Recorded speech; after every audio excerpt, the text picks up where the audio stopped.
हमारी आज की कहानी है सास हो तो ऐसी। उसने पूरे कमरे को उथल पुथल कर डाला।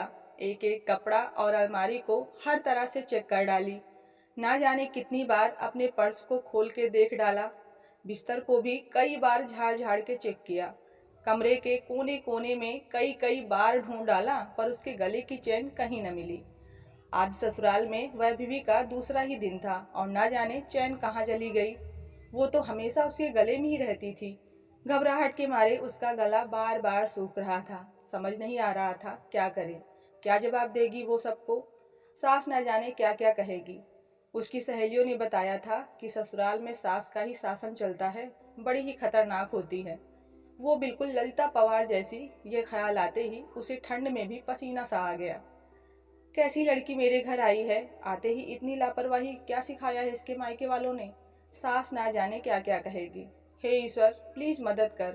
वो बार बार भगवान को याद कर रही थी कि कोई चमत्कार हो जाए और चैन मिल जाए। तभी अचानक कमरे के दरवाजे पर थपथपाहट हुई।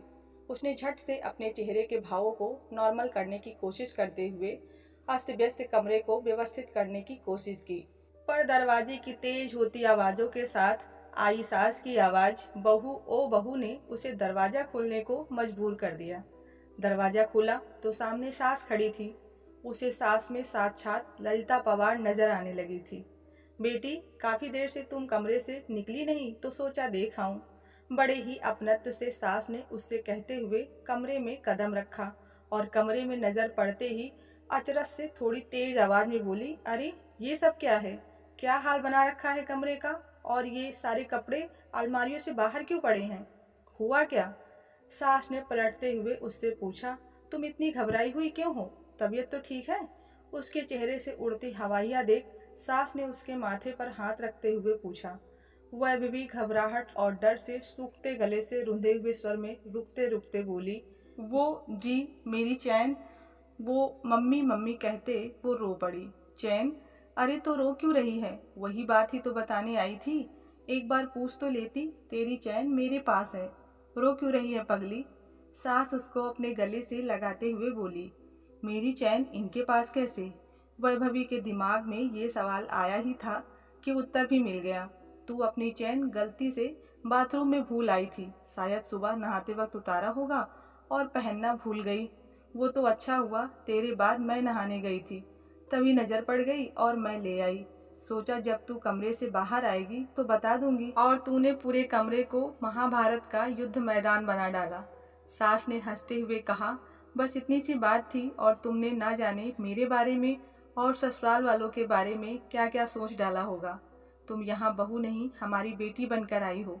उत्कर्ष हमारा इकलौता बेटा है और तुम उसकी पत्नी हो, यानी कि हमारी युवराज की महारानी। तुम्हें यहाँ कोई तकलीफ नहीं होगी। तुम यहाँ बिल्कुल अपने मायके जैसा ही पाओगी। किसी से डरने की कोई जरूरत नहीं।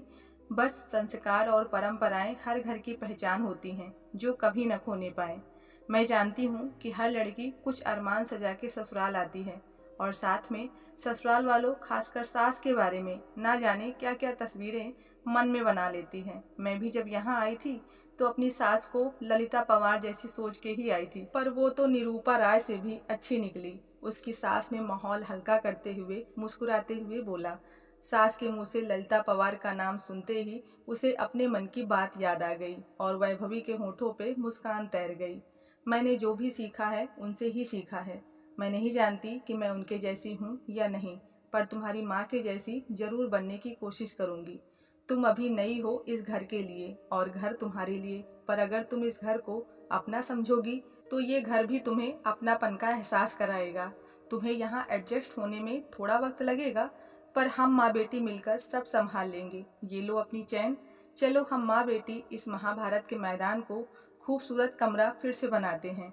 वैभवी के हाथ में चेन रखते हुए सास ने कहा। इतना सुनते ही वैभवी मुस्कुराते हुए अपनी सास से लिपट गई। उसके मन में बनी सास और ससुराल की डरावनी तस्वीर न जाने कहाँ खो गई और वहां पर अपनत्व और ममता ने डेरा डाल दिया था।